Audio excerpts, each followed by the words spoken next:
May is Mental Health Awareness Month, and tonight Heather Burgiss begins her three-part series entitled Mental Health Crisis in North Carolina. In part one, Heather talks to families, lawmakers, and mental health advocates and providers about the struggles mentally ill patients and their families face when trying to access quality care in our state. Well, I think, unfortunately, for the last 10 or 12 years, services in North Carolina have really been changing, and a lot of that change hasn't been particularly good. I think there's some good things that have emerged, but I think we are really in a serious situation here in North Carolina because people can't get the help they need. They get stuck in the emergency room, can't find a hospital bed. Our emergency room stays are measured in weeks if you add them all up. Linda McDonough is ending her day at the Just Right Academy in Durham, a school she started for children with emotional issues and developmental disabilities. The school's very existence is inspired by Linda's own struggle to find a school that was just right for her adopted daughter, Brianna, who suffers from an array of mental illness and developmental disabilities. She was an easy baby, but she had night terrors as she got older, and she had a lot of separation anxiety, and then she was expelled from her first daycare at 18 months. I remember the director said that she'd never seen such an angry baby. We used to come home from a birthday party and she'd crawl out of her car seat and try to make me wreck the car when she was 2. For years, Linda struggled to find help for her now 15-year-old daughter, Brianna, who is now an inpatient at Central Regional Hospital in Butner. Linda says she knows firsthand that navigating mental services in North Carolina is a challenge, especially in a crisis. And our biggest needs were when she'd explode for whatever reason. And really the only services available are to call the police and maybe go to the emergency room. And I cannot even tell you how many times we've been to the emergency room and how many times we've called the police. So that's really the default mental health system, is the police in the emergency room. The North Carolina Department of Health and Human Services recognizes that the state's system to deal with mental health crises is itself in crisis. The extreme burden on emergency departments and law enforcement is documented across the state and indeed the nation.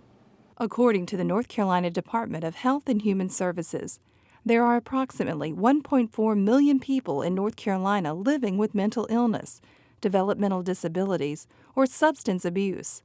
Out of that number, it is estimated that over 635,000 are mentally ill. We have pockets of excellence. Some places where you go in our state, you can receive care that's better than anywhere in the country. Some places it's not as good as other parts of the country, and it is uneven in regions. And so what we have is an opportunity to try to make services and supports high quality across the state, but it's not there yet. Dave Richard is Deputy Secretary of Behavioral Health and Developmental Disabilities Services for North Carolina DHHS.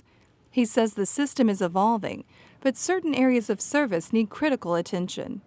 What we really believe is happening is that over a course of reforming the system, and we've had many reforms in our efforts, we did a lot of good things, but one of the things that we did do that was unintended is we took away what used to be the community mental health center, where most people in communities knew if there was an emergency, if there's a crisis in mental health, that's where you would go. Now, I'm not suggesting it's the good old days, because we didn't serve a whole bunch of other people then either, so we had a much larger number of folks that we have to be paying attention to.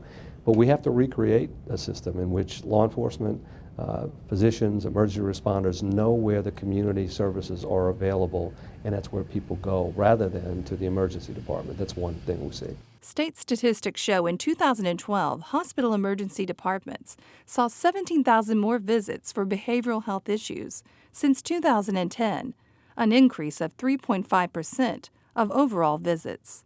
The very biggest issue that we have is that we don't have enough state hospital beds.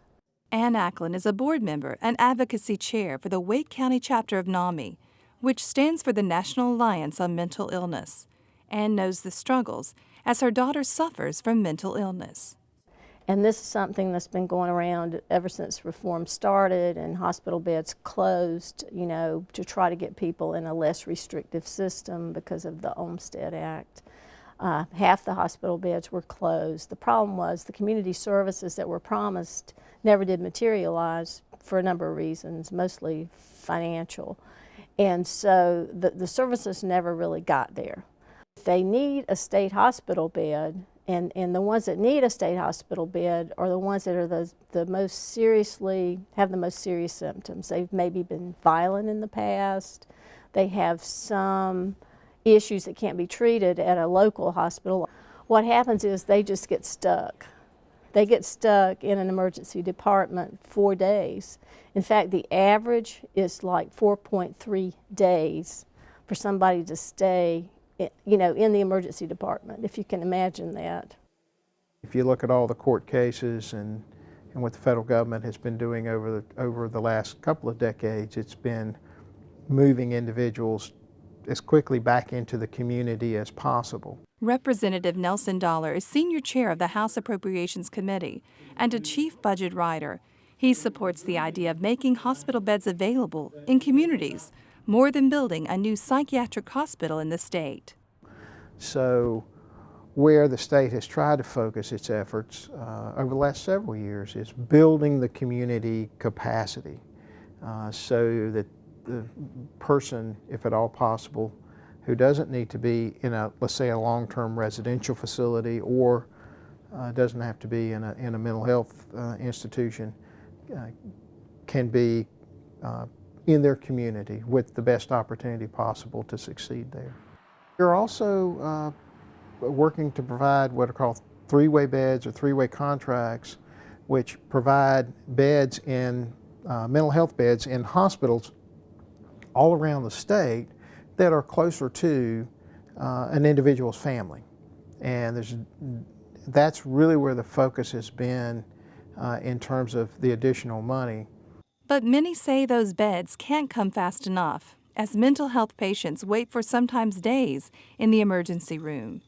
And I have a student who's been there 10 days. His psychiatrist tried to do a direct admit, could not do that. There are no beds available, and so he will sit until a bed comes open someplace, and we've done that many times. The state went on a federal waiver in 2011, transferring burden of care to local management entities, managed care organizations, abbreviated as LME MCOs, who provide care for low-income people with mental illness, substance abuse problems, or developmental disabilities throughout the state.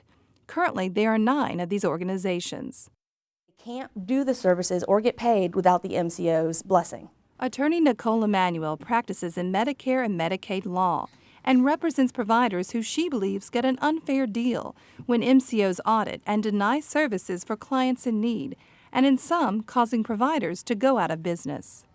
There's more of a financial incentive to deny services or terminate providers in an effort to make a profit, because whatever they don't pay out would be a profit to the MCOs. Now somebody who's asking for an expensive service may be denied because it's an expensive service, not because medical necessity is lacking. So the problem is you have community providers who are willing, who are able, who are well trained and able to meet the needs of families, and the funding does not necessarily follow the solution. This past year, Dr. Tracy Black saw her MCO at the time frequently deny services to her mental health clients, who she believes met medical necessity. She also saw fellow providers go out of business because of denied payment. It's a challenge. It has been a challenge for the last few years to get those services approved, to get those services funded, and there's the disconnect there of how do you make this work? How do you sustain yourself as a provider? And for the families, there is disappointment and some hopelessness and feeling like this is all futile, that my efforts are wasted and nobody really wants to help me, and some of them are giving up. The LME MCO managed care model is attractive to state leaders who like the idea of controlling Medicaid costs, but some agree the method of payment to these MCOs needs to be reformed. The MCO model is not a bad model. It's actually a quite good model for saving money and for saving taxpayer dollars. In theory, if the MCO model were implemented well, it would actually work. The problem is how the MCOs are paid. What we essentially have done in our LME MCO system is we have created a managed care environment to them, but the providers are still being paid in a fee-for-service system as they have always been paid. We believe we have the real chance to do payment reform to where we start paying for quality, engage people in that process, and hold people accountable for outcomes. The state is set to consolidate the MCOs from 9 to 3 to 5 across the state. Mental health advocates worry this further takes away from the connection to community. What that does is take people away from the MCO, gets more removed from the grassroots, you know, from the people they're trying to serve. Everyone wants to get beyond the consolidation, get beyond the transition period that we've had over the last 2.5 years, and really focus in on the quality of services and focus in on where there are gaps in the system. For Linda, whose daughter Brianna has now spent almost 10 months in a psychiatric hospital, the gaps of care are evident. But her hope and passion for Brianna's quality of life and care never wavers. I hope that we will stop looking at mental illness as a character flaw, as a choice that people make, and start seeing it as an organic illness. My hope is that she will eventually be able to hold a job and to perhaps live in a group home. She is amazing, and she wants to be a daycare teacher. And I could see her helping in a daycare. She loves little children, and when she is around small children, it's like she's not mentally ill. In November of last year, Governor McCrory's administration launched the Crisis Solutions Initiative, a statewide effort to improve mental health and substance abuse crisis services in our state.